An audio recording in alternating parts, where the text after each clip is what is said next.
Subscribe करें और bell दबाएं ताकि कोई खबर रह न जाए।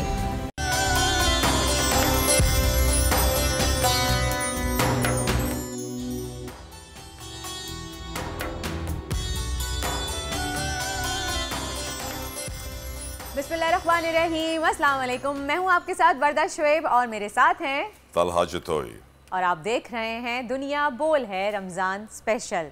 जी तलहा, आज आप हम सबको मुबारकबाद देना चाह रहे हैं। मुबारकबाद जी, क्योंकि आज हजरत बहुत बड़ा दिन है, बहुत बड़ा दिन। आज 15 रमज़ान है। एक तो रमज़ान का आधा महीना देखते देखते गुजर गया। यकीनन ऐसे लग रहा है कि रोज़े कल शुरू हुए थे, आज 15 रोज़े हो गए, पता ही नहीं चला। अल्हम्दुलिल्लाह, ये मुबारक महीना बड़ी तेज़ी से गुजरा। लेकिन आज के दिन की जो सबसे बड़ी खासियत है वो है यौम विलादत मौला हसन अलैहिस्सलाम शबाबुल जन्ना। यकीनन उनकी शान का आज हम तफसीलन जिक्र करेंगे। हसन अल मुज्तबा अलैहिस्सलाम एक ऐसी हस्ती थे जिन्होंने बड़े पैगाम अपनी ज़िंदगी में दिए हैं। लोग हमेशा जब भी अहले बैत का जिक्र करते हैं तो उनकी कुर्बानियों से शुरू करते हैं, लेकिन मैं आज कोशिश करूंगा कि उनकी अचीवमेंट्स का जिक्र करूं, उनके मैसेज का जिक्र करूं, उनके ज़िंदगी का जिक्र करूं, किस तरह उन्होंने ज़िंदगी गुजारी, किस तरह उन्होंने इंसानियत की खिदमत की, किस तरह अपने नाना का पैगाम आखिरत तक जिंदा रखा। इस पर भी रोशनी डालेंगे, लेकिन पहले एक नज़र बड़ी खबर से पहले मैं एक बात ऐड ऑन करना चाहूँगी, बिल्कुल, क्योंकि ये हमारी सबके लिए, पूरे आलम इस्लाम के लिए बहुत खुशी की बात है और हम सबकी तरफ से आप सबको विलादत हज़रत इमाम हसन बहुत बहुत मुबारक हो। लेकिन साथ साथ मैं एक शेयर करना चाहूँगी, ऐसे अफसोस भी है, हमें दुख भी है, और ये ऐसा दुख है जो शायद ये खला कभी भी कोई हमारे मुल्क में शायद पूरा ना कर पाए। 2 रोज़ कबल बिल्कीस ईदी हमसे बिछड़ गई। इंसानियत का पैकर, खिदमत की आला मिसाल, उन जैसा कोई भी नहीं है और ना ही शायद कोई हो सकता है। ईदी साहब और बिल्कीस साहिबा ने जिस तरह से अपने मिशन का आगाज़ किया, उन्होंने सबकी जिस तरह से खिदमत की, मोहब्बत से सबको अपनी आगोश में लिया, उन यतीम और मासूम बच्चों को, उनकी मिसाल हमें कहीं नहीं मिलती। और हमारी ये दुआ है कि जिस तरह से उन्होंने इस दुनिया में रहते हुए अल्लाह की मखलूक और इंसानियत की जो मिसाल दी है, जीती जागती, अब तो खैर नहीं कह सकते, लेकिन जिस तरह की मिसाल उन्होंने दी है, हमारी दुआ है कि उस जहान में भी अल्लाह ताला उनको वैसी ही आमीन, अल्लाह ताला उनके दर्जात बुलंद फरमाए। और जो भी लोग देख रहे हैं उनके लिए ज़रूर 3 दफ़ा कुल हुवल्लाहु अहद और सूरह फातिहा पढ़ के उनकी तरफ भेजें। अब नज़र डालते हैं बड़ी खबर पर।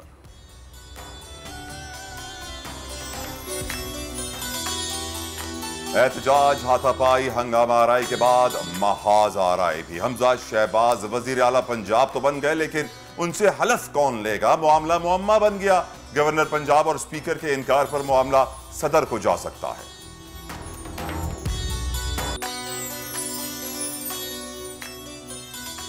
IMF मईशत की डूबती कश्ती को सहारा देने फिर आ गया। आलमी मालियाती इदारे से मुज़ाकरात बहाल। कल वाशिंगटन में अहम बैठक लगेगी।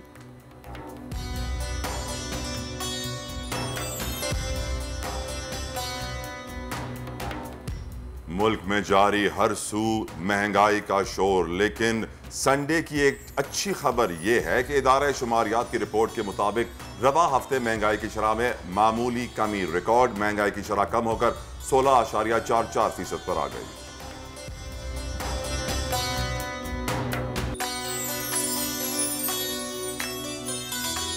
और क्या बच्चे वाकई गैर सियासी होते हैं? परीक्षे की वीडियो के बाद कहावत दोहराना मुश्किल हो गया है। इमरान खान की वज़ारत उज़्मा से जाने की खबर सुनकर रोने वाली वायरल बच्ची से मुलाकात भी करवाएंगे।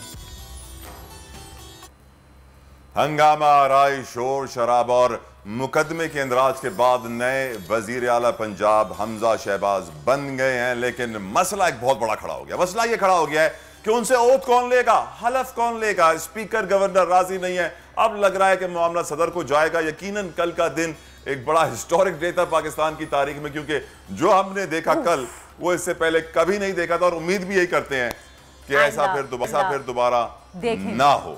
हमजा शहबाज की तकरीब हलफ बर्दारी आज रात होना है, लेकिन अब तक फैसला नहीं हो सका उनसे ये हलफ कौन लेगा, क्योंकि मुमकिन तौर पर गवर्नर पंजाब उमर सरफराज चीमा हमजा शहबाज से हलफ लेने को तैयार नहीं। अगर वो रात तक इस हवाले से हतमी फैसला नहीं करते तो स्पीकर पंजाब असेंबली हलफ लेने का मजाज होंगे। लेकिन अगर स्पीकर भी हलफ बर्दारी की तकरीब में शिरकत से इनकार कर देते हैं तो ऐसी सूरत हाल में मामला सदर मुमलिकत के पास जाएगा, जिसके बाद वो chief justice Lahore high court को हमजा शहबाज से हलफ लेने के लिए मुकर्रर कर सकते हैं।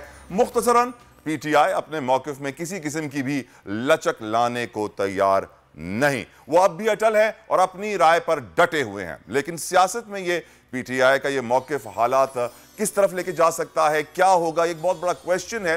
लेकिन of course uncertainty, political uncertainty इस वक्त भी डॉलर के ऊपर प्रेशर क्रिएट किए हुए है, माशी हालात के ऊपर प्रेशर क्रिएट किए हुए है, क्योंकि इस वक्त आप जानते हैं कि एक मौरूसी सियासत की बेहतरीन मिसाल ही पाकिस्तान में बन चुकी है कि वालिद पीएम, बेटा सीएम, न जाने और कितने फैमिली मेंबर्स बड़े बड़े ओहदों पर फाइज होंगे।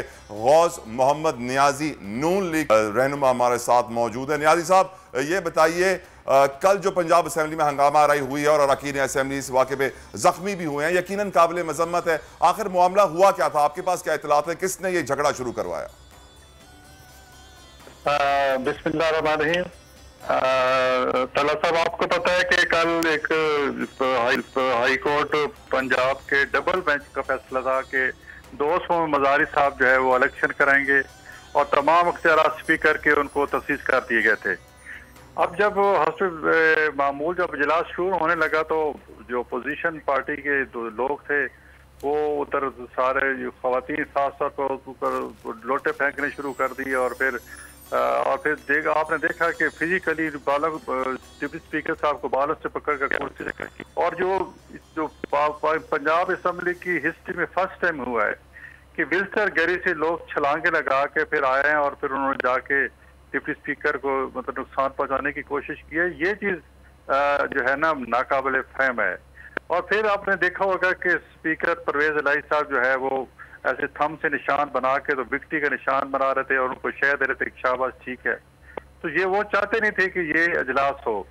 फिर 3-4 घंटे 5 के मुज़ाकरात करने के बाद तकरीबन 5 बजे तो फिर वो उन्होंने चूंकि हाईकोर्ट का ये चीफ सेक्रेटरी और आईजी को पाबंद किया था कि आपने फैसिलिटेट करना है, तो फिर डिप्टी स्पीकर साहब के साथ और 4 उन्होंने पुलिस को बुलाया और पुलिस के बड़े तहम्मुल से जो है उनको स्टेज से हटाया और पुलिस वालों को एमपी साहबान ने पीटीआई के एमपी साहबान ने जोर को भी किया, लेकिन उन्होंने बड़े तहम्मुल से एक संभाला।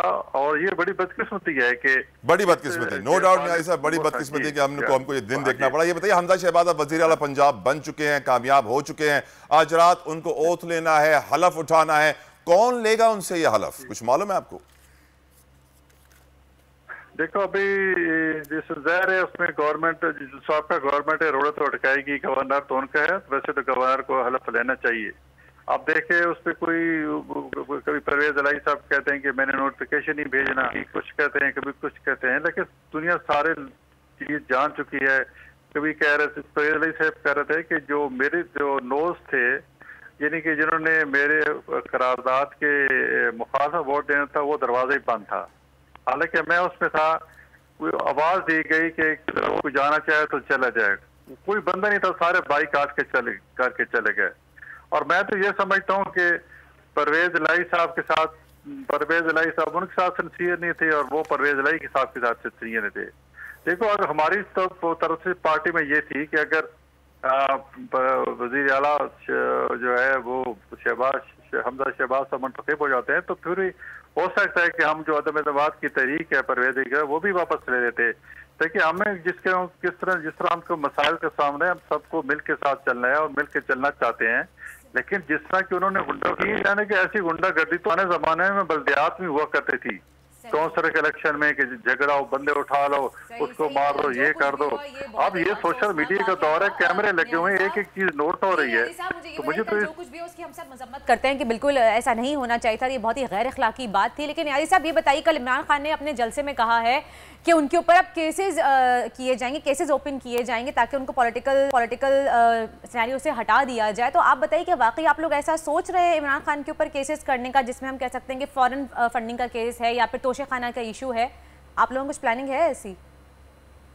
नहीं, देखें, ऐसी बात है, हमारी पंजाब की हुकूमत ने कल हमजा शहबाज साहब ने अपनी स्पीच में कहा है और फिर शहबाज शरीफ साहब ने और हमारी जो सेक्रेटरी इत्तलात हैं मरियम औरंगजेब साहबा, उन्होंने कैटेगोरिकली कहा है कि कोई इंतकाम नहीं होगा और यकीन जानो कि हमारी पार्टी में कोई इंतकाम नहीं देगा। ये इस बात की जितनी भी सारी पार्टीज हैं उसमें चाहे हुकूमत, लेकिन यारी साहब ये भी तो कहा है कि कोई इंतकाम नहीं लेगा लेकिन इंसाफ अपना रास्ता खुद निकालेगा, तो इसका क्या मतलब हुआ?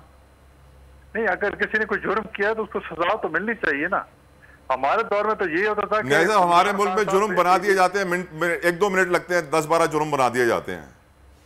नहीं, इंशाल्लाह से नहीं होगा। हमारे दौर में तो ये, जो हम अपोजिशन में थे तो उस वक्त तो आपके पास सारे बातें, आपको पता ही है कि इमरान खान साहब कभी FIO को, नैब को कहते थे कि जी आप ये केस बना दो, ये केस बना दो, शहबाज शरीफ को बाहर नहीं आना चाहिए। और यकीन जाने कि कितने 3 से 3.5 साल में कोई एक केस हमारे खिलाफ जो है ना प्रूव नहीं हुआ। पर बड़ा और जी दिलचस्प बात यह है कि जी कल फवाद चौधरी साहब फरमा रहे थे कि इनका जो रिकॉर्ड है, हुकूमत के खिलाफ जो रिकॉर्ड है वो ज़ाय कर देंगे। तो मैं वो हमारे बड़ी इंसानों ने यही जवाब दिया कि जी रिकॉर्ड तो 4 साल आपके पास रहा है, जब उसने 4 साल कुछ नहीं निकला तो हमने उसमें से क्या निकालना है।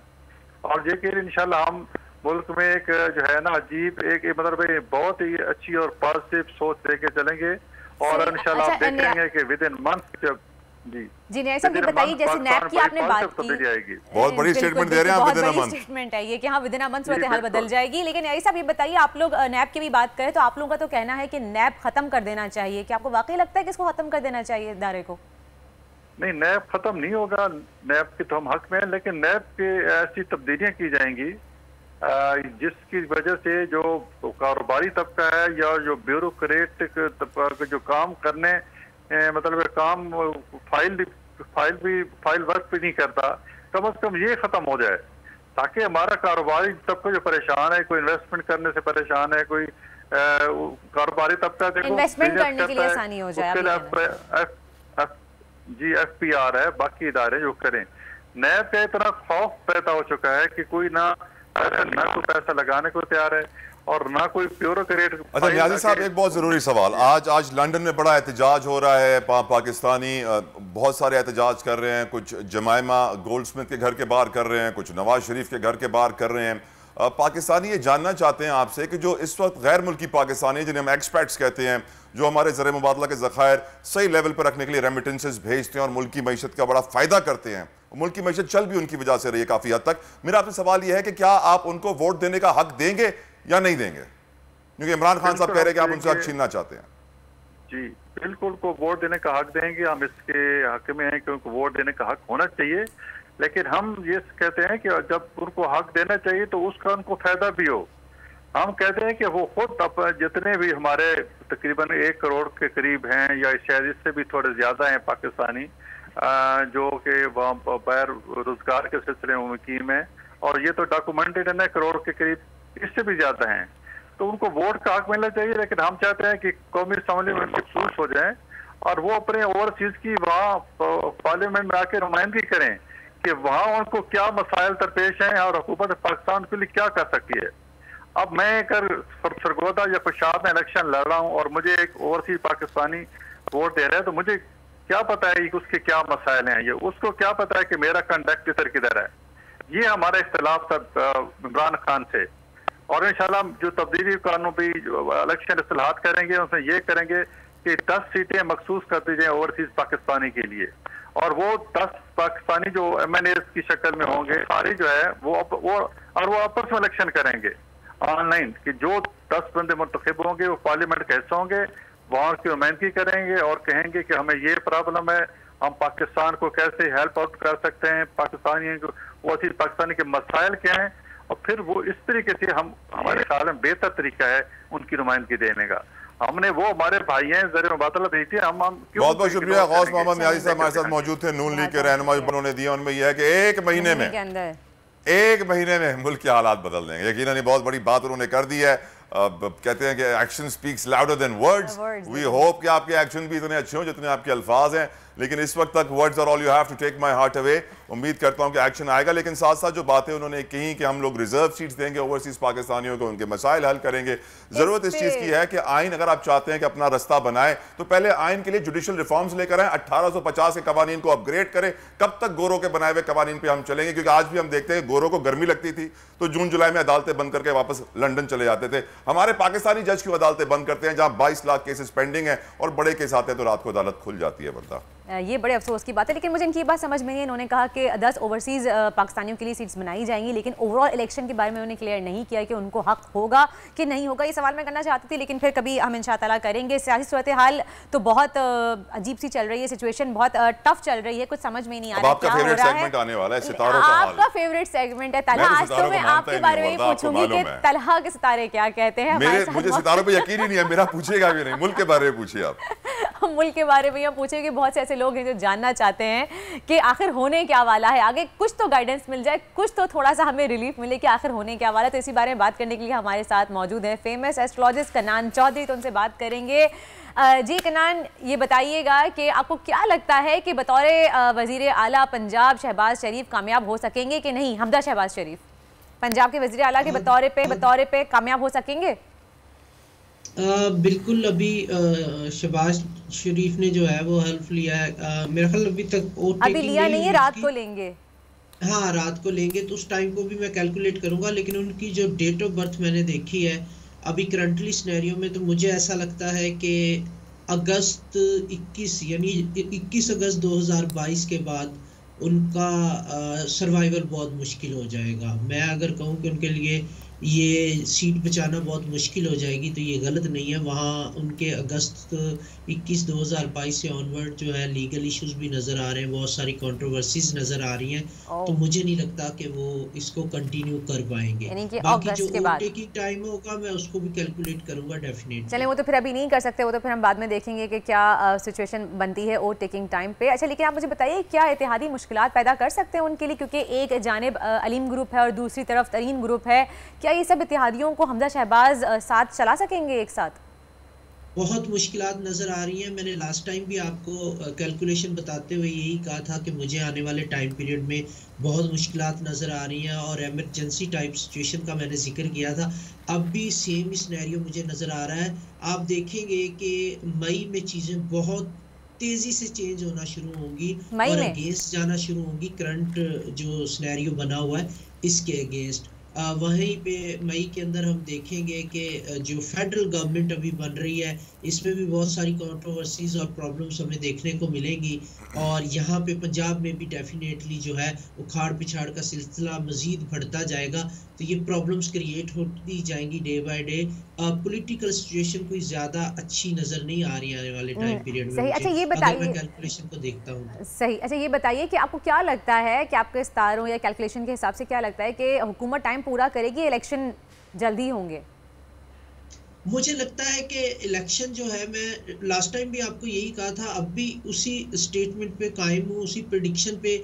मुझे लगता है कि इलेक्शन जो है ना उसके होने से पहले सिचुएशन कुछ प्रॉब्लमेटिक होगी पॉलिटिक्स के लिए और इमरजेंसी टाइप सिचुएशन मुझे नज़र आ रही है। ऑनेस्टली स्पीकिंग मुझे जल्दी इलेक्शन होते नज़र नहीं आ रहे, प्रॉब्लम्स नज़र आ रही है। और मे बी जो है इंटरम सेटअप भी अगर बनता है वो भी लॉन्ग टाइम के लिए होगा और अदरवाइज जो है वो भी मुझे emergency kind of emergency situation मुझे अगेन नजर आती है। Sort of emergency. चलें, अब सबसे एक अहम मसला और एक सवाल मैं आपसे पूछने वाली हूँ। पेट्रोल का बता दें कि पेट्रोल कितना महंगा होगा, कहाँ तक महंगा होगा, ये सूरत हाल कहाँ तक जाएगी?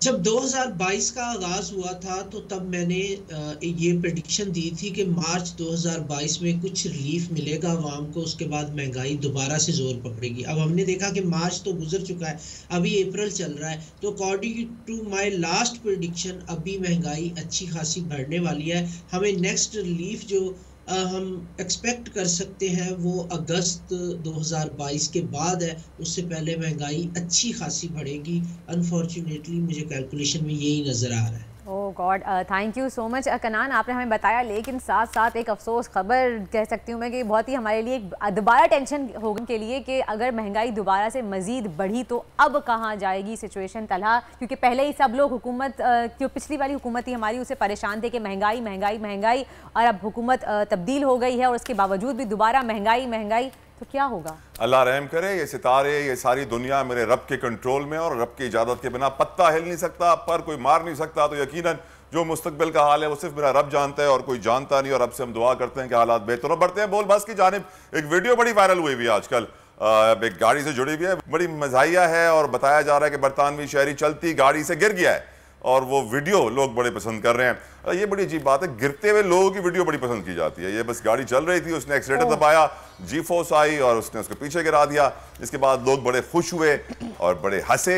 इवन तो मुझे हंसी नहीं आ रही इस वीडियो को देख के। मुझे भी हंसी नहीं आ रही। मुझे तो हैरत हो रही है कि अल्लाह खैर जाके उस शख्स को पकड़ा जाए कि कहीं इसको चोट वोट तो नहीं है, कि जिस तरह से वो गिरा है उसके पीछे सर पे। इस वीडियो में आगे अगर आप दिखाएं तो खड़ा भी हो अगर आगे, हाँ अच्छा आगे चल के देखें तो खड़ा हो रहा है वो, मुझे इस वीडियो में नजर नहीं आ रहा। हाँ सही, वीडियो में आके वो देखें आगे अगर हम, तो नजर आ रहा है कि क्यों वायरल हुई ये वीडियो, आप मुझे बता सकती हैं वर्दा? मुझे खुद समझ में नहीं आया वीडियो क्यों वायरल हुई। शायद चलती गाड़ी में शायद वो स्टंट करना चाह रहे होंगे या ओवर स्मार्टनेस दिखाना चाह रहे होंगे। तो ये एक सबक भी हो सकता है अगर हम देखें एक तरीके से कि चलती गाड़ी में इस तरह से आपको स्टंट्स नहीं करने चाहिए, ओवर स्मार्ट ही बनना चाहिए कि आप इस तरह से पीछे बैठ जाएं। शो ऑफ करने का शौक होता है लोगों को। यकीनन कुछ लोग जो है, नौजवान जो हैं, वो जज्बात के बहाव में बह जाते हैं और इस तरह गाड़ी के ऊपर बैठ जाते हैं, फिर गाड़ी चलती है, गिरते हैं। एक और वीडियो हमारे पास दिखाइए प्रोड्यूसर साहब।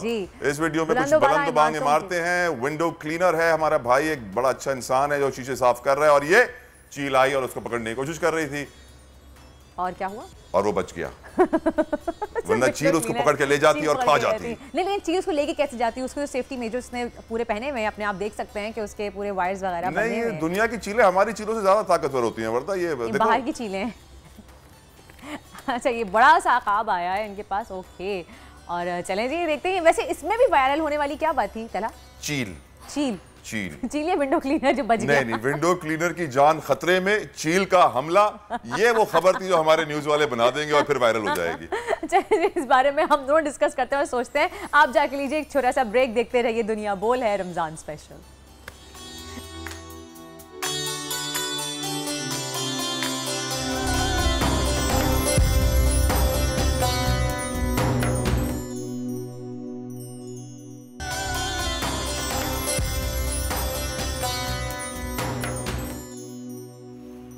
दुनिया बोल है में वेलकम बैक आपको कहेंगे। हमारे शो में एक बड़ी प्यारी सी मेहमान भी है आज। हम हमेशा से कहते हैं कि बच्चे गैर सियासी होते हैं, लेकिन एक बच्ची के एक पैगाम ने सोशल मीडिया पर बड़ी धूम मचा दी। वजह यह थी कि वो बच्ची की आंखें अश्कबार थी, आंखों में आंसू भरे हुए थे और उनका पैगाम पाकिस्तान के लिए था। हमारे साथ मौजूद है परीक्षा, thank you so very much, आप आई हमारे शो पे।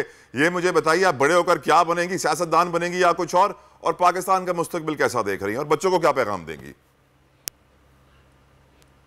मैं इमरान खान जैसे सच्चा बंदा बनना चाहूँगी, उनके नवाज शहबाज शरीफ की तरह पाकिस्तान छोड़ के नहीं जाऊँगी, हमेशा पाकिस्तान करूँगी। इतनी छोटी उम्र में इतनी बड़ी बड़ी बातें परीक्षा, सबको हैरत हो रही है, हैरानगी हो रही है कि इतनी छोटी सी बच्ची इतनी बड़ी बड़ी बातें कर रही है। कैसे सीखी आपने ये बातें? एक्चुअली में मेरे बाबा भी ज़्यादा से ज़्यादा मेरे बाबा मम्मा न्यूज़ देखते रहते हैं, तो कभी कभी मम्मा पापा बात भी कर रहे होते हैं इमरान खान की वजह से, तो ना मैं मम्मा पापा की बात सुन रही होती हूँ। फिर जब मुझे कुछ समझ नहीं आ रहा तो मैं मम्मा पापा से पूछ लेती हूँ, इसलिए वजह से मुझे ना थोड़ा सा आइडिया है। परीक्षा, इमरान खान को आप क्या मैसेज देना चाहेंगी? इस वक्त तो बड़ी मुश्किल में है वो। मैं उनको देना चाहूँगी कि इमरान खान साहब, आपने घबराना नहीं है, हम सब आपके साथ हैं और इंशाल्लाह आपको वापस लाएंगे। और मैंने आपको एक मैसेज देना है कि खान साहब, अगर आप मेरी ये वीडियो देख रहे हैं तो प्लीज़ आप मुझे अपने पास बुलाएं, मैं आपसे मिलना चाहती हूँ। आई एम श्योर खान साहब परीक्षा आपको बहुत जल्दी बुलाएंगे और हमारी दुआएं आपके साथ हैं। और बहुत सारे बच्चे भी परीक्षा आपको देख रहे होंगे, उन बच्चों को क्या पैगाम देना चाहोगे? उनका तो पॉलिटिक्स में कोई इंटरेस्ट ही नहीं है, आपका भी है। मैं उनको ये कहना चाहूँगी कि प्लीज़ आप लोग इमरान खान सपोर्ट करें। इमरान खान जैसा बंदा हमें कभी भी ऐसा प्राइम मिनिस्टर नहीं मिलेगा जितना अच्छा इमरान खान है, और इतने सालों बाद हमें एक प्राइम मिनिस्टर मिला जो कि अच्छा प्राइम मिनिस्टर, वो भी इन चोरों ने हमारे ज़ाया कर दिया। बहुत बहुत शुक्रिया परीक्षा, आप आई हमारे शो पे, आपने मैसेज दिया। और मैं बताता हूँ इमरान खान साहब आपको बहुत जल्दी बुलाएंगे, आपसे मुलाकात भी करेंगे, आपसे मीटिंग भी करेंगे, क्योंकि अब उनकी टीम में यकीनन नई नई भर्तियां होने वाली हैं, नए नए लोग आने वाले हैं और अब आप जैसे बच्चे जो सच्चे हैं उनकी जगह पार्टी में बनती है। आगे बढ़ते हैं, अब चलते हैं डालडा के दस्तरखान की जाने। वर्दा की जाने मौजूद है, कुछ पकाने की तैयारी कर रही हैं। ओवर टू यू वर्दा।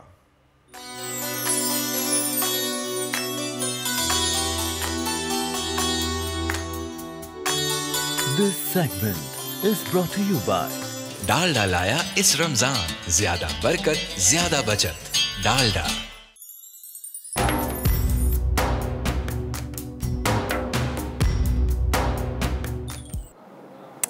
जी तो वेलकम बैक। आप देख रहे हैं डालडा का दस्तरखान and thank you so much. तला कितनी क्यूट थी परीशे सहरिश। जी जी।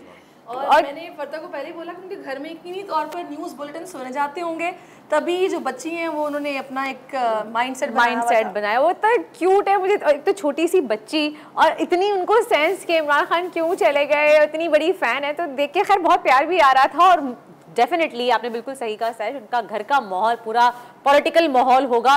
सुबह शाम उठते बैठते सोते जागते खाते पीते सिर्फ पॉलिटिक्स चलती होगी जब भी बच्चे इतने ज़्यादा इंटरेस्ट लेते हैं। खैर डालडा के दस्तरखान में आज हम बना रहे हैं बहुत ही मज़े की डिश बना रहे हैं आज। ये आप सहरी में भी बना सकते हैं और अगर आपके घर में दावत हो रही है तो भी आप बना सकते हैं, क्योंकि सहरिश 15 रमज़ान हो चुके हैं आज माशाल्लाह से गुजर गए, पता भी नहीं चला भाई। और हम अभी ऐसा लगा था कल ही रोज़े शुरू हुए थे और 15 रमज़ान के बाद थोड़ा दावतों का सिलसिला शुरू हो जाता है वीकेंड्स पे। और मैं श्योरिटी से कह सकती हूँ कि आज इतवार है, काफ़ी सारे घरों में दावत ज़रूर होगी, इफ्तार पार्टियाँ होंगी। और वैसे भी 2 साल बाद हमें ये मौका मिल रहा है कि इतने अरसे बाद हम अपनी फैमिली के साथ अपने रिश्तेदारों के साथ इफ्तार कर रहे हैं। तो खैर एंजॉय कीजिए इस मोमेंट को, अल्लाह ताला का शुक्र अदा कीजिए कि उसने हमें कोविड जैसी इतनी ख़तरनाक बीमारी से बचा लिया अल्हम्दुलिल्लाह। तो आज हम बना रहे हैं चिकन मलाई हांडी। वैसे अमूमन ये रेसिपी आप हांडी में बनाइएगा तो उसका बहुत ही मज़े का टेस्ट आएगा। मेरे पास यहाँ पे मैं पैन में बना रही हूँ, लेकिन आप घर में हांडी में ज़रूर ट्राई कीजिएगा इसको। और साथ साथ हमारी गेस्ट भी हमारे साथ मौजूद हैं, उनको भी इंट्रोड्यूस करवाते हैं आपसे। अदीला तालिब हमारे साथ मौजूद हैं, गायनेकोलॉजिस्ट हैं। अस्सलाम वालेकुम। मैं बिल्कुल ठीक, आप कैसी हैं अदीला? बहुत अरसे बाद मुलाकात हुई है आपसे। चलें जी, आपसे ही बातें करेंगे। सबसे पहले जो रमज़ान के इश्यूज चलते हैं कि फीमेल्स को क्या प्रॉब्लम फेस करनी पड़ती है, डाइट क्या लेनी चाहिए, वो सब हम आपसे बात करेंगे और हम लाइव कॉल्स भी कर सकते हैं। लेकिन मैं थोड़ी रेसिपी स्टार्ट कर लूँ फिर हम आपकी तरफ आते हैं, ठीक है? अच्छा जी सहरिश, आप थोड़ा सा अगर कुछ पूछना तो आप स्टार्ट कीजिए। जी बिल्कुल। मैं जो सबसे पहले प्रॉब्लम हम लोगों को फेस करना पड़ता है, स्पेशली वो लेडीज़ जो कि एक्सपेक्ट कर रही हैं, जिन्होंने कंसीव किया है, वो काफ़ी परेशान रहती हैं कि हम लोग रोज़े रखें या ना रखें। तो सबसे पहले डॉक्टर साहब आप यही बताइएगा कि वो ख़वातीन जो कि एक्सपेक्ट कर रही हैं रोज़े रख सकती हैं? रोज़े रखने में कोई हर्ज नहीं है, प्रोवाइडेड दैट कि आप प्रॉपर जो रोज़े के बाद जो इफ्तार होता है उसमें प्रॉपर डाइट लें, फ्रूट्स लें, वेजिटेबल्स लें। प्रॉपर सबसे इम्पॉर्टेंट चीज़ होती है अपना हाइड्रेशन स्टेटस को आपको सही रखना होता है। पानी का इस्तेमाल, हम ऊँट नहीं है कि हम इफ्तार सहरी के वक्त 3-4 ग्लास पी लेंगे तो वो सेव हो जाएगा। आपको जितना टाइम आप इफ्तार के बाद जाग रहे हैं आपको अपने पानी का ख्याल उस टाइम पे ज़्यादा रखना है ताकि बॉडी हाइड्रेटेड रहे, तो फिर आप रोज़े रख सकते हैं। और गर्मी है तो फिर बाहर ना निकलें, बहुत ज़्यादा चूल्हे के साथ आपका एक्सपोजर नहीं होना चाहिए। लेकिन चूल्हे का तो इस्तेमाल रमज़ानों में दिन रात हो रहा होता है, बहुत ज़्यादा चूल्हे के सामने हम खड़े रहते हैं।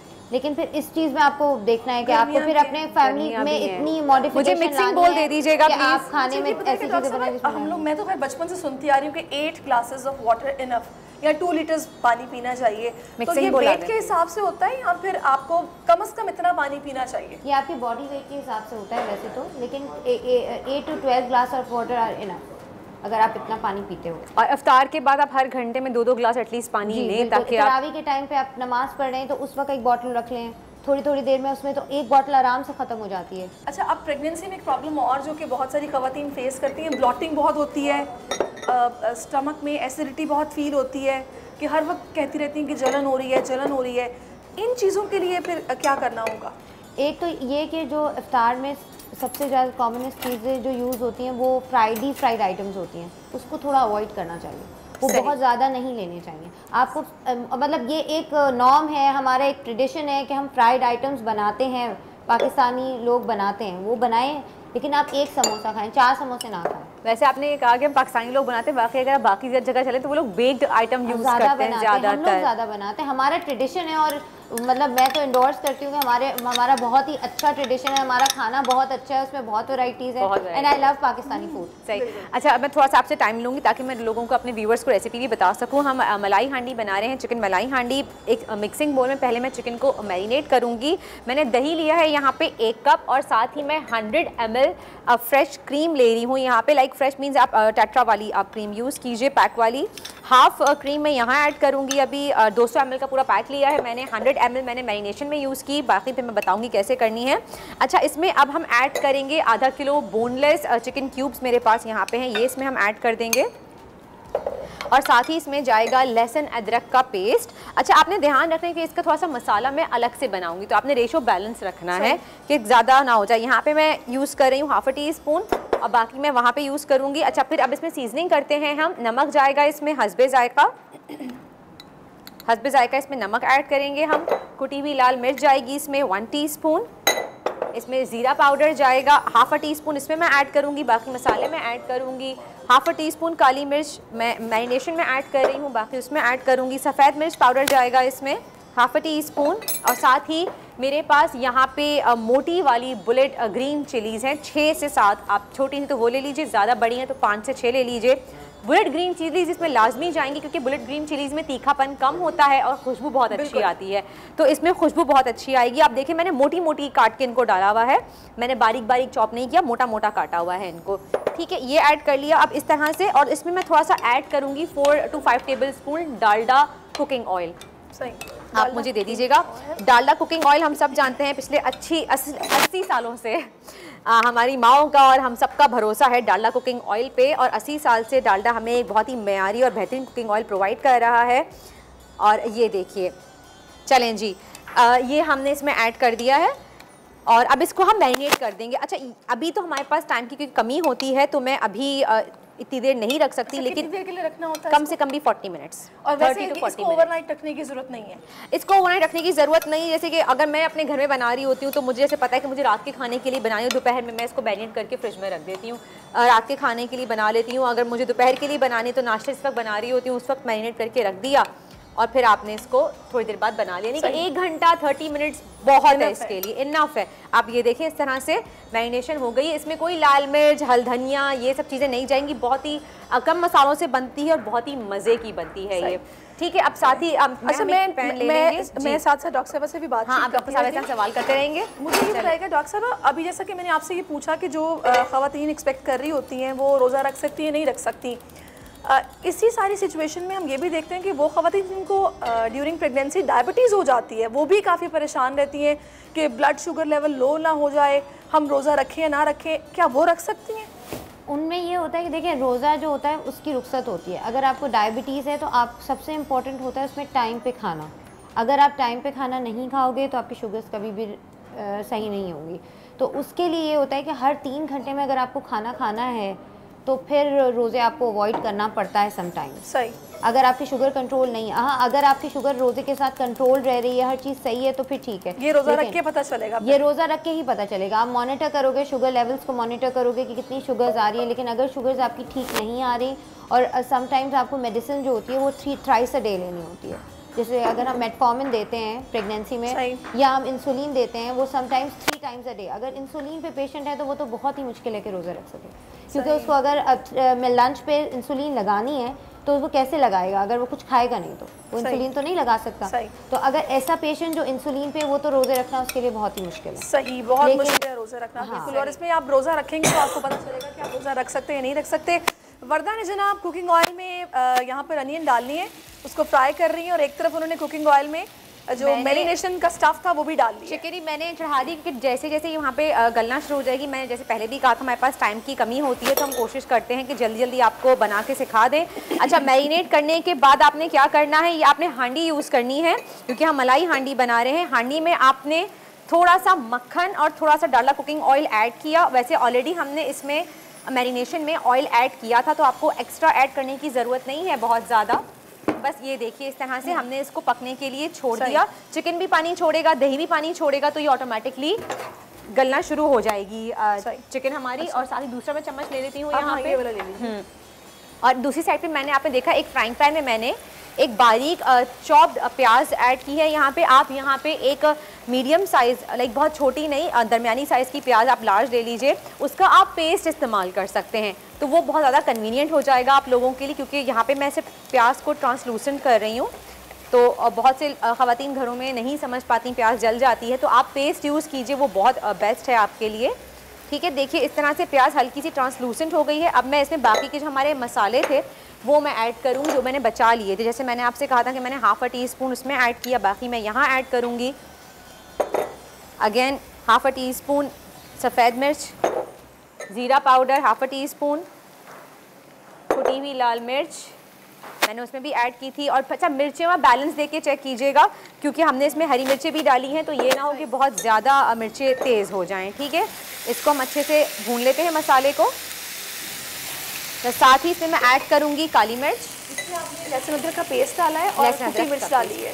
जो मसाले मैंने उसमें ऐड किए थे वही मसाले थोड़े थोड़े मैंने इसमें ऐड किए ताकि मसालों के पकने का जो फ्लेवर होता है, जो भुनाई का फ्लेवर होता है वो आ जाए। ठीक है, बस आपने ध्यान रखना है कि जले ना मसाले। अगर आपको लग रहा है कि प्याज बर्न हो रही तो आप पानी ऐड कर दीजिए। And that's it, this is done. मैं इसको यहाँ पे स्टोव ऑफ कर रही हूँ और अब मैं वेट करूँगी कि हमारी चिकन पक जाए, फिर उसके बाद इसको हम चिकन में ऐड कर देंगे। ठीक है, यहाँ पे मैं इसको इधर रख देती हूँ और ये पैन मैं यहाँ ले आती हूँ ताकि आप लोग देखते रहें।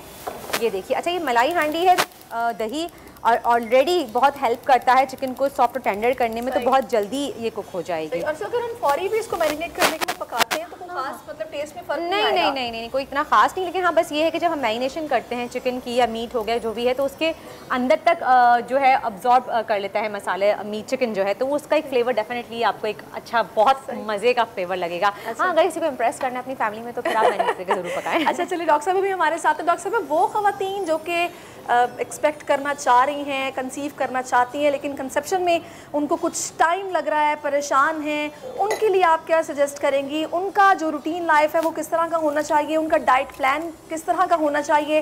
किन चीज़ों को अवॉइड करना चाहिए? आप क्या समझती हैं? देखिए, आजकल जो है obesity is very very common और obesity is one of the culprit of infertility. तो जो लोग जो कपल्स कंसीव करना चाह रहे हैं, चाहे मेल चाहे फीमेल, दोनों को अपने वेट को बहुत कंट्रोल करना है। वेट को कंट्रोल करने का सबसे अच्छा तरीका ये होता है कि आपने उसमें जो है वो बहुत ज़्यादा तेल घी वाली चीज़ें नहीं खानी, कार्बोहाइड्रेट्स को कट डाउन करना है। कार्बोहाइड्रेट्स को कट डाउन करना और प्रोटीन हाई लेना है। जैसे अगर अभी मलाई हांडी बन रही है, ठीक है, इसमें फैट भी है, इसमें सारी चीज़ें, लेकिन इसके साथ अगर आप नान को कंट्रोल कर लें, या अगर नान खा रहे हैं तो होल व्हीट नान खा रहे हैं तो वो ये बेटर हो जाएगा, बेटर ऑप्शन हो जाएगा। अच्छा मुझे ये बताइए डॉक्टर कि एक पीसीओ एक बहुत बड़ा इशू है हमारे, और हमने पहले इस पर बात भी की, अगर आपको याद हो तो जो पीसीओ की जो ख़वातीन होती हैं, जिस मर्ज़ से मुब्तला होती हैं, एक बीमारी कहूँ या मैं एक प्रॉब्लम कहूँ, तो मेटाबॉलिक डिसऑर्डर है, एक डिसऑर्डर है ये उनके अंदर, तो ये वो लोग कंसीव कर सकते हैं अगर उनका सही से ट्रीटमेंट किया जाए? तो ये बहुत बड़ा सवाल है। अगर हम पाकिस्तानी पॉपुलेशन की बात करें तो उसमें तो आजकल पीसीओ बहुत ही ज़्यादा कॉमन हो गया है। का प्रॉब्लम बहुत ज़्यादा है। 60% फीमेल्स जो हैं वो पीसीओ का शिकार हो गई हैं। बहुत यंग लड़कियां भी इसका शिकार हो रही हैं जिनको पता भी नहीं होता अभी कि हम पहले हम ये सुनते थे, वो यही वजह है ना कि जो हमारे ट्रेंड्स है ना वो चेंज हो गए। पहले हमारे घर में दाल चावल बनता था, सालन चावल बना था, चिकन भी है। चिकन के लिए भी ब्रॉयलर चिकन जो फार्म चिकन है उसके बारे में भी काफ़ी कंट्रोवर्सीज हैं कि उसकी वजह से, क्योंकि बिकॉज उनमें हार्मोनल इंजेक्शंस यूज़ किए जाते हैं जिसकी वजह से जो है वो प्रॉब्लम। हमें जो लोग देख रहे हैं वो मुझे कुछ मैसेजेस पे भी सवाल आ रहे हैं, तो हमारी एक फ्रेंड नहीं है वो ये सवाल कर रही है कि डॉक्टर साहबा से मेरे लिए पूछें कि प्लेसेंटा जिनका लोअर हो वो रोज़ा रख सकते हैं? प्रेगनेंसी में लोग बड़े कॉन्शियस होते हैं ना, तो बिल्कुल रोज़ा रख सकते हैं, लेकिन लो लाइंग प्लेसेंटा में तो आपको वॉक नहीं करना ना, बहुत ज़्यादा चलना नहीं है, और स्पेशली आपको वेट लिफ्टिंग नहीं करनी। अब आप किचन में बहुत बड़े बड़े हांडी नहीं उठा सकते, मतलब वो भी वेट होता है आपका। अगर छोटा बच्चा है वो भी आप नहीं उठा सकते, वो भी वेट होता है। ये सारी चीज़ों को आपको अवॉइड करना और ज़्यादा बेड रेस्ट करना ताकि ब्लीडिंग। अच्छा जी, कॉलर हमारे साथ एक मौजूद हैं, इकरा हैं जी। हेलो, अस्सलाम वालेकुम। हेलो इकरा। वालेकुम सलाम जी इकरा, कैसी हैं आप? आप टीवी का वॉल्यूम प्लीज बंद कर दीजिए ताकि हम आपको क्लियरली सुन सकें। इकरा, कैसी हैं आप? बिल्कुल ठीक इकरा, आप कैसी हैं? जी इकरा, आपका क्या सवाल है? जी मैं ठीक हूँ। अच्छा, कोई सवाल करना चाहेंगी डॉक्टर साहिबा से? जी मेरा सवाल डॉक्टर साहिबा से है। जी पूछिए। जी जी जी जी, मेरी ना बेली बहुत ज्यादा आउट हो गई है। क्या हो गई? मेरी बेली बहुत ज्यादा बढ़ गई है शादी के बाद, तो वो। अच्छा जी, तो आप कुछ ना कुछ खाती होंगी ऐसा जो कि नहीं खाना चाहिए? बर्गर शर्गर नान कोल्ड ड्रिंक्स? नहीं। सही, चलें जी। जी डॉक्टर क्या जवाब देगी? इनकी टमी बहुत ज्यादा आउट हो गई है। मैं ऐसा तो कुछ नहीं खाती, पता नहीं क्यों। इम्पोर्टेंट चीज़ ये कि आपको अगर आपका वेट आपका नॉर्मल बीएमआई से ज़्यादा है, यानी 19 से 24 is normal BMI.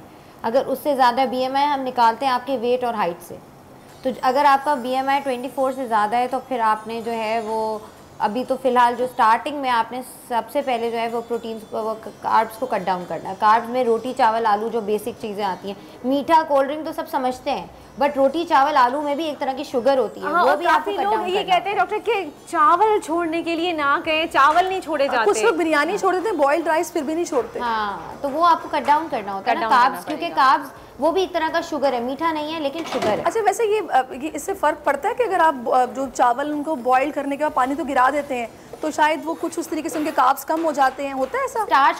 Starch content कम हो जाता है ना उससे। अगर आपने राइस को बॉईल किया है तो उसमें आधा, जब आप चावल को छानते हो तो उसमें काफ़ी हद तक उसका स्टार्च कम हो जाता है। बॉइल्ड राइस वो जो भगार वाले हमारे राइस होते हैं उससे हेल्दियर होते हैं। अगर आपको खाना है तो it is a better option कि आप उसको बॉईल करके खा लें। अच्छा, मैं थोड़ा सा यहाँ पे आपसे लेना चाहूँगी टाइम। देखिए, आप देख सकते हैं, व्यूवर्स को बता दूँ कि हमने चिकन यहाँ पे ढक के पकने को रख दी थी। चिकन जैसे ही गल गई है, आप ये देखिए चिकन कलर भी चेंज हो गया, चिकन गल गई है। तो यहाँ पे मैंने जो प्याज का मिक्सचर यानी कि प्याज का पेस्ट और तमाम मसाले हमने ऐड करके रखे थे वो मैंने इसमें ऐड कर दी। जब चिकन गल गई और पानी थोड़ा सा हमारा खुश्क हो गया, यानी कि ग्रेवी हमारी गाढ़ी होना शुरू हो गई। अब इस पॉइंट पे मैं क्या करूँगी, जो रिमेनिंग हमारी क्रीम है वो हम इसमें ऐड करेंगे, थोड़ा सा धनिया ऐड करेंगे और थोड़ा सा मज़ीद इसको हम पकने के लिए छोड़ देंगे क्योंकि हम इस पर दम भी देंगे अभी। और अदरक भी मैं जूलियन कटने के साथ बड़ी मज़े की ग्रेवी सी बन गई है। हाँ। ऑयल छोड़ दिया है हमारी इस स्टफिंग ने जो मैरिनेशन हमने रखी थी। ये देखिए कि देखिए ऑयल भी छोड़ा कि हमने इसमें, आपने देखा जो हमने मसाला बनाया था प्याज का वो अब इस पॉइंट पे हमने डाला और जैसे ही हमने इसमें डाला है ये गाढ़ी होना स्टार्ट हो गई है। अभी ये मज़ीद गाढ़ी होगी क्योंकि इसमें हम ऐड करेंगे क्रीम। मैं फ्लेम यहाँ पे बिल्कुल लो कर रही हूँ और फिर हम इसमें क्रीम ऐड करेंगे। ये देखें जो रिमेनिंग क्रीम थी वो क्रीम हम इसमें ऐड करेंगे। ये देखें। अच्छा डॉक्टर साहब, मुझे एक सवाल और आया है मेरे पास जो कि आपसे पूछने के लिए कहा जा रहा है। पीसीओएस से फॉर लाइफ टाइम हम किस तरह छुटकारा पा सकते हैं कि मतलब ये लाइफ से हमारी ओमिट हो जाएं, हार्मोन्स हमारे बैलेंस रहें, इसके लिए हमें क्या करना होगा? वही बात है कि डाइट आपको अच्छी रखनी है और अगर डाइट आपने ठीक रखी है, हर चीज़ सही है तो पीसीओएस, लेकिन अगर देखें डिपेंड करता है कि पीसीओ आपको क्यों है। पीसीओ एक तो ये है कि अगर उसका जेनेटिक डिसऑर्डर है फिर तो कुछ कर ही नहीं सकते। अच्छा, पेशावर से कॉलर है? जी, पेशावर से कॉलर हमारे साथ हैं, पेशावर से भी कॉल ले लेते हैं। जी हेलो, अस्सलाम वालेकुम। हेलो, अस्सलाम वालेकुम। हेलो, अस्सलाम वालेकुम। जी वालेकुम अस्सलाम। जी हेलो, आपको आवाज़ आ रही है? आप टीवी का वॉल्यूम प्लीज़ कम कर दीजिए। हाँ जी, कौन बात कर रही है और कहाँ से? पेशावर से बात कर रही है, लेकिन कहाँ से? कौन बात कर रही है? आवाज़ नहीं आ रही इनको। आई थिंक वो अपनी आवाज़ ज़्यादा सुनना चाह रही हैं, हमसे बात नहीं करना चाह रही। चलिए डॉक्टर साहब मुझे बताइएगा लाइफस्टाइल क्या होना चाहिए? ये तो बात कंफर्म है कि भी मुंह बंद करना पड़ता है तो फिर आपके हार्मोन्स भी बैलेंस रहते हैं, क्योंकि हमारा जो लाइफस्टाइल है वो आजकल बहुत सेडेंटरी हो गया। Exercise is very important. आपको रोज़ तकरीबन आधे से पौना घंटा वर्कआउट करना ही चाहिए, एटलीस्ट 5 डेज अ वीक। रोज़ नहीं होता, आप वीकेंड पे छुट्टी मारें लेकिन वीक डेज पे आप ये मोटिवेशन अवाम कहाँ से लाएं जो नहीं करते? ये करना है। उसके अलावा ये होता है कि आजकल जो है अगर आपने सिर्फ फास्टिंग इंसुलिन अपने करवाना है, अगर सिर्फ फास्टिंग इंसुलिन आपका ज़्यादा आ रहा है तो फिर आपने मेटफॉर्मिन हम ऐड करते हैं ताकि HbA1c वाला टेस्ट बोल रही हैं आप? ये सिर्फ फास्टिंग इंसुलिन है, ये डिफरेंट टेस्ट है। अच्छा, इसमें क्या फ़र्क है? इसमें ये है कि इसमें HbA1c में तो 3 महीने की आपकी शुगर कंट्रोल पता चलता है। इसमें पता चलता है कि इंसुलिन आपके जिस्म में ज़्यादा रिलीज़ नहीं हो रहा, क्योंकि जो इंसुलिन होता है इस basically the culprit of PCO. Insulin ज़्यादा रिलीज़ होता है तो वो ओवेरियन हार्मोन्स को डिस्टर्ब करता है। सही। तो फिर आपको सिर्फ फास्टिंग इंसुलिन कराना होता है 12 आवर्स की फास्टिंग के साथ और उसके लेवल्स को देखना। अच्छा, एक और कॉलर हमारे साथ हैं लाहौर से। हेलो जी, अस्सलाम वालेकुम। जी वालेकुम सलाम। जी क्या सवाल करना चाहेंगे? जी क्या हाल है मैडम, ठीक है आप? हेलो जी मैंने सवाल करना था। मेरा ना मैदे का मसला और कमजोर बहुत हो गया, उसके बारे में पूछना था। मैदे का मसला है, बहुत वीक हो गए हैं ये? जी। अच्छा, आपका प्रोग्राम बहुत अच्छा, हम बहुत शौक से देखते हैं। चलें जी, बहुत बहुत शुक्रिया। आपका किचन में भी देखते हैं। देखिए मैदे जो रमज़ान के अंदर मैदे का मसला, वो फ्राइड फ्रूट से मैंने आपको कहा। अच्छा, दही जो होता है इट्स वेरी गुड, आपको सहरी में दही ज़रूर लेनी चाहिए। ठीक है। और जो ये जो सारे मशरूबात होते हैं जिसमें आर्टिफिशियल फ्लेवर्स होते हैं, इनको भी अवॉइड करना चाहिए। इससे भी एसिडिटी, क्योंकि बहुत ज़्यादा आप शरबत पी लेते हैं और फ्राई खा लेते हैं, उससे आपका मैदा ख़राब हो जाता है। अच्छा, ये जो अगर पानी का भी क्वांटिटी पीनी है, इफ्तार के टाइम पे आपको पानी कम पीना है, मतलब आपने 1 गिलास पी लिया। मुझे 2 दिन पहले किसी ने सजेस्ट किया सत्तू पिया करो। हाँ, सत्तू अच्छी ड्रिंक है, सत्तू पीना चाहिए। लेकिन मैं ये बात कहूँगी, डॉक्टर साहबा यहाँ पे कह रही हैं कि आपने जो ड्रिंक्स हैं ये अवॉइड करने चाहिए। लेकिन हमने ये देखा है इफ्तार में कि बहुत अफसोस है कि 4-5 ड्रिंक्स तो लाजमी होती हैं, डिफरेंट किस्म की, कहते हैं वरना तो रोज़ा ही नहीं खुलता। बिल्कुल, येलो, ग्रीन, रेड, हर कलर की ड्रिंक। क्या ये एक बहुत बड़ी वजह है जिससे हमें ब्लोटिंग होती है या हमें डाइजेशन प्रॉब्लम होती है? बिल्कुल, एक फ्राइड फूड होता है, उसके साथ हम इतने मशरूबात जो नॉर्मल लाइफ रूटीन में ना हम फ्राई खाते हैं और ना मशरूबात पीते हैं। सही नॉर्मल इतने ड्रिंक्स और जैसे हम पी रहे होते हैं, नॉर्मल जो या हर तरह के ड्रिंक होते हैं वो हम नहीं पीते। और पानी भी, पानी जूस तो वैसे भी हमेशा मील के साथ कम पीना चाहिए हमेशा। यही आप उससे पहले पी लो, या उसके आधा घंटा बाद। ये देखिए मैं अब सर्विंग कर लेती हूँ। खाना हमारा तैयार हो चुका है। आप देखिए मैंने दम दिया था यहाँ पे जब हम बात कर रहे थे कोयले का, और आप देखिए मैंने एंड में ऊपर मक्खन भी इसमें ऐड किया था। मलाई हांडी बना रहे हैं हम, तो इसमें मलाई का और मक्खन का फ्लेवर आना बहुत ज़रूरी है। अच्छा, मैंने क्या किया एंड पे, जब आपको मैंने बताया कि इसमें मैंने क्रीम ऐड की, क्रीम ऐड करने के बाद मैंने धनिया डाला, हरा धनिया फाइनली चॉप, अदरक जुनन कर करके डाली मैंने इसमें, और उसके बाद कोयले का दम दे दिया और ऊपर से मक्खन डाल दिया। रेसिपी कार्ड आप लोग नोट डाउन कर सकते हैं, रेसिपी कार्ड स्क्रीन पे चल रहा है हमारा और आप देख सकते हैं। और यहाँ पे मैं सर्विंग कर रही हूँ और फिर आपको दिखाऊंगी कि फाइनल प्लेटिंग इसकी कैसे होगी। इसको मैं हांडी में ही सर्व कर रही हूँ बिकॉज हमने बनाई है चिकन मलाई हांडी, बहुत ही मज़े की बनती है, बहुत यमी बनती है। अच्छा, मैं थोड़ा सा इसको यहाँ पे ग्रेवी इसलिए छोड़ी थी क्योंकि जब हम हांडी में पकाएंगे इसको तो हांडी ठंडा होने में टाइम लेती है, वो गर्म होती है बहुत ज़्यादा। तो ऑलरेडी जब ये हांडी में रखा होगा खाना तो उसमें थोड़ा सा पकता रहेगा। ये देखिए मैं इस तरह से ये निकाल रही हूँ, इसमें बहुत ही यमी लग रही है ये, और आप गरम गरम तिल के नान के साथ और एंजॉय करें। और कोल्ड ड्रिंक अगर साथ ना हो तो मज़ा नहीं और हाँ, और अगर आप इसको एंजॉय करें कोक के साथ, ये देखिए। और ये देखें, थोड़ा सा टिश्यू पास करेंगी, इसमें आप थोड़ा सा फ्रेश हरा धनिया, अच्छा इसका बहुत अच्छा फ्लेवर आता है, और अदरक का। चलें, और साथ में हमारे पास है मक्खन और ये हमने ऐड किया इसमें, और थोड़ी सी मैं यहाँ पे साफ़ कर देती हूँ। इसको गरम गरम नान के साथ, तिल के नान के साथ, आप तंदूर की रोटी के साथ एंजॉय कर सकते हैं।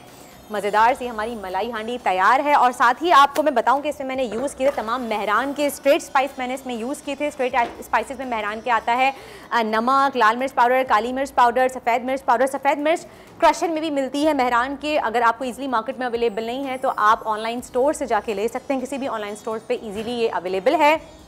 और ये देखिए इसके बाद, और मेहरान के स्ट्रीट स्पाइसेस के अलावा स्पाइस मिक्स भी हैं जिसमें मेहरान का कोरमा मसाला है, पुलाव मसाला है, कुन्ना मसाला है, कीमा मसाला है, पकोड़े हैं, दही बड़े हैं, चाट मसाला है, और फिर आप कुछ भी बना सकते हैं। और मेहरान की सॉसेस के साथ रमज़ान में पकोड़े, समोसे, रोल, ये सब एंजॉय कर सकते हैं। बहुत ही मजे की एक ड्रिंक भी सोचा था रेडी करने का। हाँ, उसके लिए हमने ग्लासेस रखे, लेकिन टाइम आई थिंक कुछ कम है। लेकिन आज हमारे पास टाइम नहीं है तो कोई बात नहीं, आपको कल बनाना सिखा देंगे। लेकिन अभी फिलहाल आप चिकन मलाई हांडी एंजॉय कीजिए कोक के साथ। और इस रमज़ान, हमेशा हम कहते हैं कि रमज़ान का मैजिक किस चीज़ में होता है? सहरिश रमज़ान का मैजिक होता है अपनों के साथ मिल बैठने में, अपनों के साथ इफ्तार करने में, अपनों के साथ खाने में।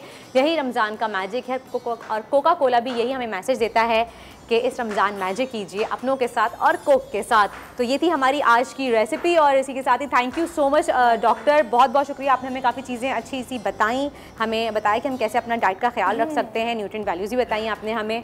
और सहरिश का भी थैंक यू, लेकिन सहरिश का नो थैंक्स अगेन, क्योंकि आज उन्होंने मेरी हेल्प नहीं की है, ये डॉक्टर से बातों में लगी रही है। आज रेसिपी इजी थी इसलिए मैंने सोचा कि वर्दा कर लेंगी, कोई मसला नहीं है। तो कोई बात नहीं, अब मैं आइंदा सहरिश जब होगी तो मैं बहुत मुश्किल रेसिपी लेके आऊँगी, फ्राइंग वाली रेसिपी लेके आऊँगी। चले जी, थैंक यू सो मच। अब चलते हैं हम तलहा की तरफ और देखते हैं कि तलहा क्या कर रहे हैं स्टूडियो में। जी तलहा, ओवर टू यू।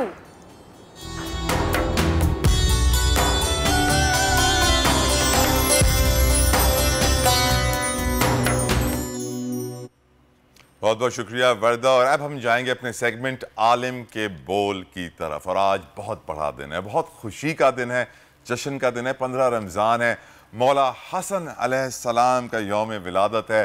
और मौला हसन अलैहिस्सलाम की क्या शान, क्या उनकी मैं आपको बात बताऊं। मेरे साथ दो बड़े प्यारे मेहमान ही मौजूद हैं। मेरे साथ अल्लामा अमीन शहीदी साहब मौजूद हैं। आपका बहुत बहुत शुक्रिया अल्लामा साहब, आपने अपना कीमती वक्त में दिया। और नात खां मेरे साथ मौजूद है मोहम्मद कासिम रज़ा कादरी साहब, आपका ही बहुत बहुत शुक्रिया। और आज हम बात कर रहे हैं मौला हसन अलैहिस्सलाम की। तो मुझे एक मौला हसन अलैहिस्सलाम का किस्सा जो मेरे सबसे ज़्यादा मुतासर कुन लगता है, मेरे दिल को छूता है, वो ये है कि एक शख्स आया, उसने मौला हसन अलैहिस्सलाम के दर का दरवाज़ा खटखटाया और नऊज़ुबिल्लाह अस्तग़फिरुल्लाह माअज़ल्लाह मुग़ल्लिज़ात बकना शुरू कर दिए। मौला हसन अलैहिस्सलाम अंदर गए, तोहफे लेकर आए, उस शख्स को दिए, फिर से उसने वही मुग़ल्लिज़ात बके नऊज़ुबिल्लाह अस्तग़फिरुल्लाह। फिर मौला हसन अलैहिस्सलाम अंदर गए, फिर तहाइफ लेकर आए, उस शख्स को दिए, फिर उसने वो मुग़ल्लिज़ात अदा किए नऊज़ुबिल्लाह। फिर मौला हसन अलैहिस्सलाम गए, इस तरह 3 दफ़ा हो गया, तहाइफ दे दिए। और फिर वो शख्स गवाही देता है कि मैं गवाही देता हूं कि ये है आले रसूल सल्लल्लाहु तआला अलैहि वसल्लम, क्योंकि ऐसा इखलाक, ऐसा सब्र किसी और में हो नहीं सकता। और अगर मेरे भाइयों बहनों बड़ों बुजुर्गों आपको जन्नत की ख्वाहिश है, अगर आपकी भी दिल में यही ख्वाहिश है कि मैं जन्नत जाऊं, तो याद रखिए शबाबुल जन्ना के घर की नौकरी अगर नहीं की, गुलामी अगर नहीं की, तो जन्नत हासिल करना बहुत मुश्किल है। अल्लामा अमीन शहीदी साहब, बहुत बड़ा दिन है, जश्न का दिन है, आपको बहुत बहुत मुबारक हो यौम विलादत मौला हसन अलैहिस्सलाम का। आज उनकी शान में, उनके हुस्न अखलाक के बारे में, उनकी ज़िंदगी के बारे में बताएं। आपने अपनी इंट्रो में बड़ी ज़बरदस्त बात की। मैं बिस्मिल्लाह से शुरू करता हूँ। बिस्मिल्लाहिर्रहमानिर्रहीम। सबसे पहले तो आपको और आपके तमाम नाजरीन को आज के दिन की मुबारकबाद है। बहुत शुक्रिया। देखिए, आपने ख़ुद अपनी इंट्रो में ये बात कही कि जब आप जन्नत की बात करते हैं ना, तो जन्नत आपके जहन में, मेरे जहन में एक बाग है जहाँ पर हर तरह की नेमत है। लेकिन अगर वो बाग एक तरफ हो और नबी का घराना दूसरी तरफ, तो आप किसका इंतखाब करेंगे? नबी के। हमारी जन्नत खुद ये घराना है। ये घराना, अगर ये घराना मिल जाए तो वो जन्नत भी है, अगर ये घराना न मिले तो सारी जन्नतें कोई हैसियत नहीं रखती। कोई हैसियत नहीं। चूँकि ये घराना ऐसा घराना है, ये घराना करम का घराना है, ये घराना अल्लाह की रहमतों के नुज़ूल का घराना है। अल्लाह की ये जो आप 99 सिफ़ात बयान करते हैं ना, जिनको बड़े तरन्नुम से हम पढ़ते हैं, उनका अगर ज़मीन पर कोई मज़हर है तो वो ये घराना है। अल्हम्दुलिल्लाह। इस घर ने अल्लाह की सिफ़ात को अपने अमल से साबित किया है कि हम उस अल्लाह की तरफ से हैं। कुरान करीम में सूरह नूर की 36वीं 37वीं आयत है, ज़रा पढ़िए। फ़ी बुयूतिन अज़िनल्लाहु अन तुरफ़ा व युज़कर फ़ीहा इस्मुहु। कुछ घर ऐसे, ये आयत नाजिल हुई, कुछ घर ऐसे हैं जिनको अल्लाह ने इजाज़त दी है और उनका मकाम बुलंद किया है। तुरफ़ा, उनके मकाम को बहुत बुलंद किया है। जहाँ पर अल्लाह का जिक्र होता है, अल्लाह की याद होती है, हमेशा अल्लाह का ही तज़किरा होता है। जब ये आयत नाजिल हुई तो रसूल करीम ने बयान कर दी। साहबे कराम ने पूछा कि या रसूलल्लाह, ये कौन से घर हैं? फ़ी बुयूतिन, बुयूत बैत की जमा है, ये कौन से बहुत सारे घर हैं? फरमाया ये अनबिया के घर हैं। जब फरमाया ये अनबिया के घर हैं, तो अब रिवायत नकल की है इमाम जलालुद्दीन सुयूती ने। ठीक।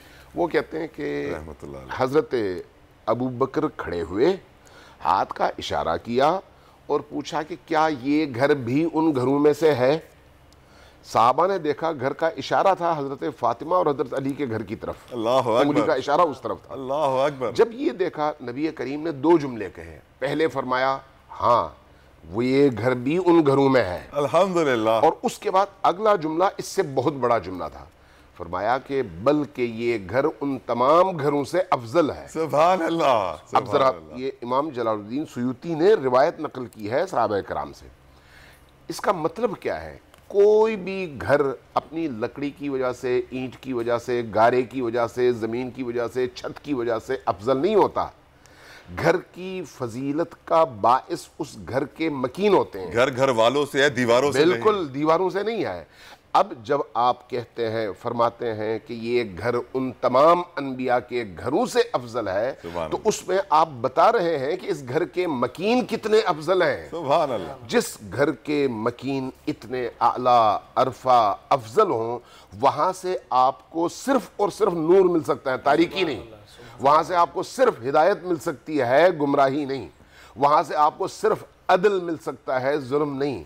वहाँ से आपको सिर्फ और सिर्फ अल्लाह की रहमतें और बरकतें मिल सकती हैं, कोई मुसीबत और मुश्किल नहीं मिल सकती।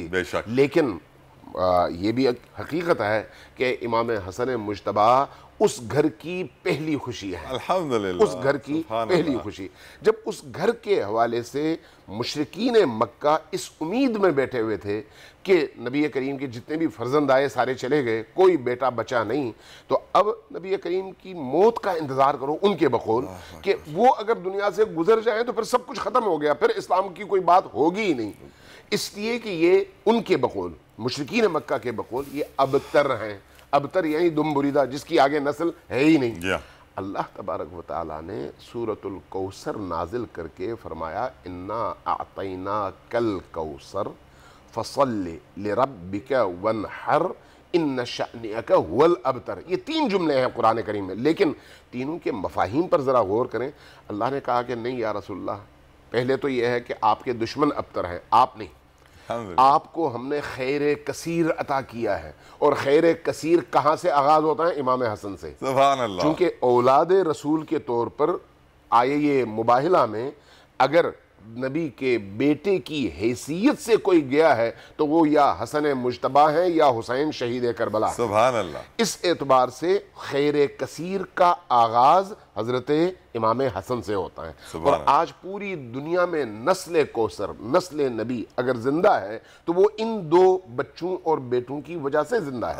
अब आप देखिए, जब ये आयत नाजिल होती है, इन्ना आतैना कल कौसर, उसके फौरन बाद आप पूरे कुरान में देखिए, जहां पर भी किसी नेमत का तज़किरा है कि या रसूल हमने आपको ये नेमत दिया है, तो उस नेमत के शुक्राने के तौर पर इस तरह के 2 अहकाम कहीं नहीं आए। लेकिन ये जो खैर कसीर है, बाकी तमाम नेमतों की निस्बत इतनी बड़ी नेमत है कि अल्लाह ने कहा जब हमने तुझे खैर कसीर अता किया, अब 2 काम कर। एक ये फसल्ले, फौरन नमाज और सजदा, इस शुक्राने की नेमत के तौर पर, इस नेमत के शुक्राने के तौर पर, और दूसरा फौरन जानवर ज़बा करो सदक़े के तौर पर। चूंकि आपको हमने इतनी बड़ी नेमतों से नवाजा है जिनका शुक्राना इन 2 ज़रियों से अदा किया जा सकता है। उस शुक्राने का आगाज़ कहाँ से होता है? इमाम हसन मुजतबा की विलादत से। सुभान अल्लाह। ये दिन उस हस्ती की आमद का दिन है। माशाअल्लाह। अमीन साहब, यकीनन एक कॉलर है हमारे साथ, खालिक साहब। खालिक साहब जल्दी बात कीजिएगा, सब सवाल पूछिए अपना। जी अस्सलाम वालेकुम। वालेकुम सलाम। जी सर, अतला भाई मैं ये कहना चाह रहा था कि आपको मैंने थोड़ा डिस्टर्ब भी किया कि आपके दीन के मामला चल रहे थे, और मैं एक इमरान खान के लिए आपकी जुबान से एक अल्फाज कहलवाना चाह रहा हूँ कि जो अकेले चलना जानते हैं ना, काफिले उन्हीं के पीछे होते हैं। बेशक, बहुत बहुत शुक्रिया खालिक साहब। यकीनन मौला अली का कौल है कि जो मेरे बताए हुए हक के रास्ते पे चलेंगे वो अकेले पड़ जाएंगे।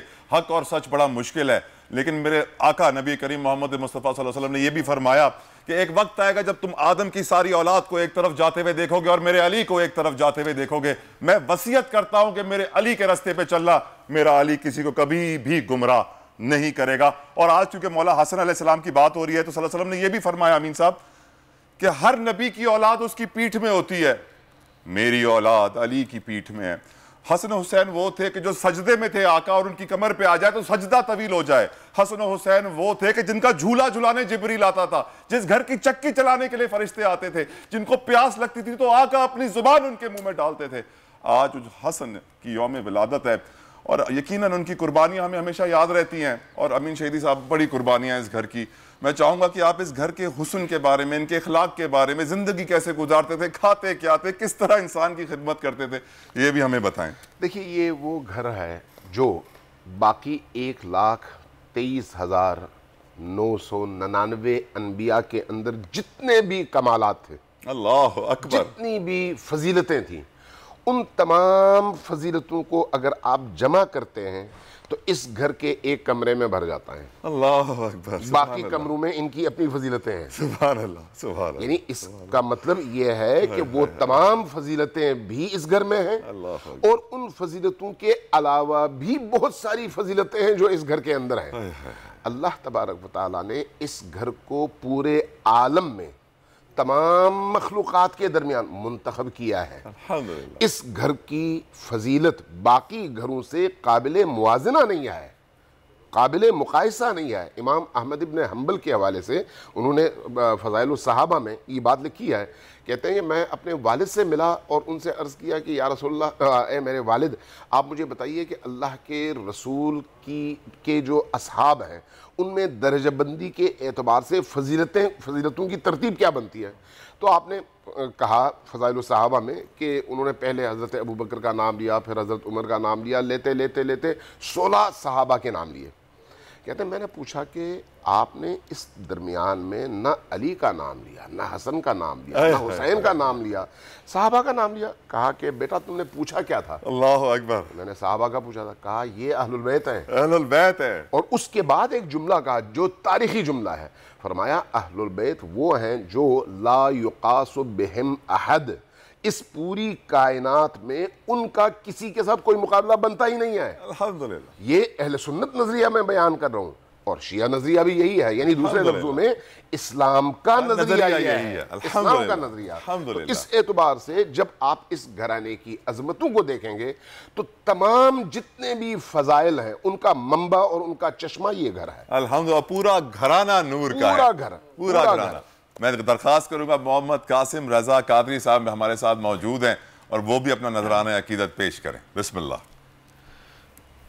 मुझ पे भी चश्मे करम ए मेरे आका करना, मुझ पे भी चश्मे करम ए मेरे आका करना, हक तो मेरा भी है मत का तकाज़ा करना, मुझ पे भी चश्मे करम, मुझ पे भी चश्मे करम ए मेरे आका करना, मुझ पे भी चश्मे करम ए मेरे आका करना, हक तो मेरा भी है मत का तकाज़ा करना, मुझ पे भी चश्मे करम। तू किसी को भी उठाता नहीं अपने दर से, तू किसी को सुनिया, तू किसी को भी उठाता नहीं अपने दर से, के तेरी शान के शाया नहीं ऐसा करना, मुझ पे भी चश्मे करम, ये तेरी शान है आमिना के दुर्रे यतीम, ये तेरी शान है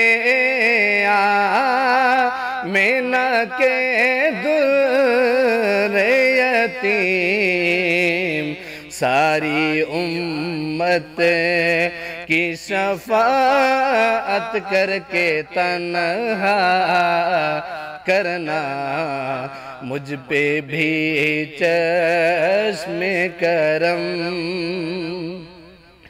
मुझ पे महशर में नसीरुन की नजर पड़ ही गई, मुझ पे महशर, मुझ पे महशर में नसीरुन की नजर पड़ ही गई, कहने वाले इसे कहते हैं खुदा का करना, मुझ पे भी चश्मे करम।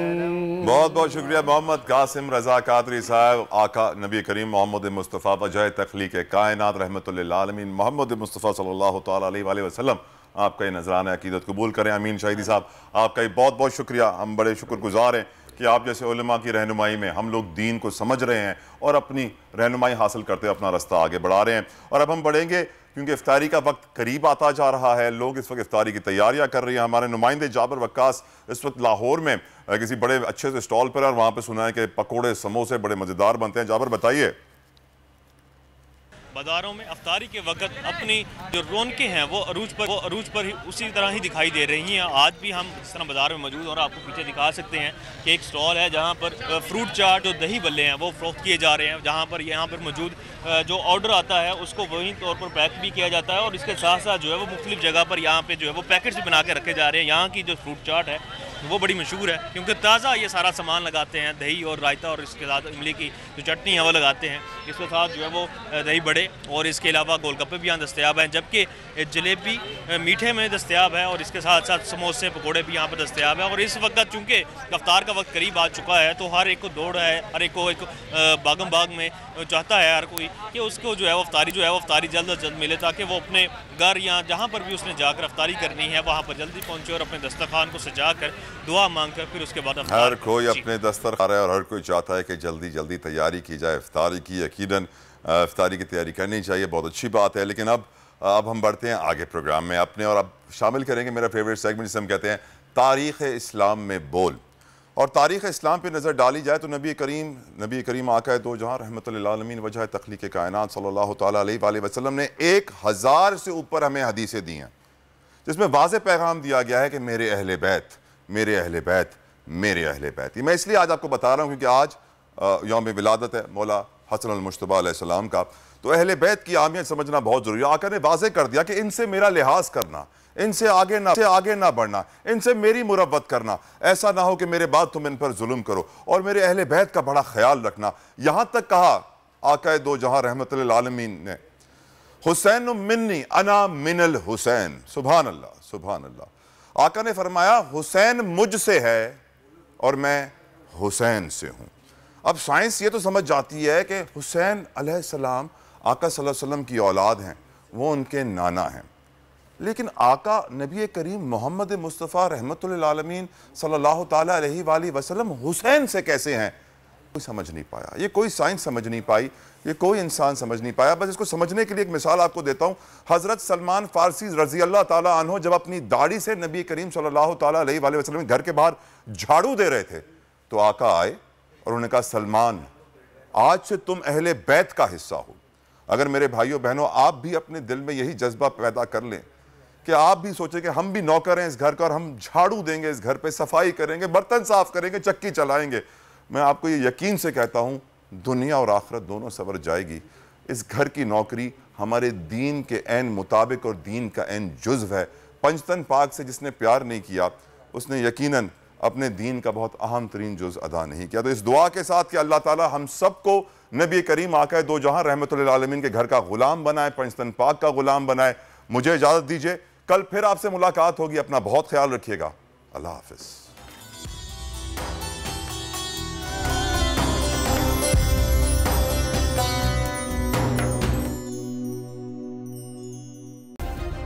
सब्सक्राइब करें और बेल दबाएं ताकि कोई खबर रह न जाए।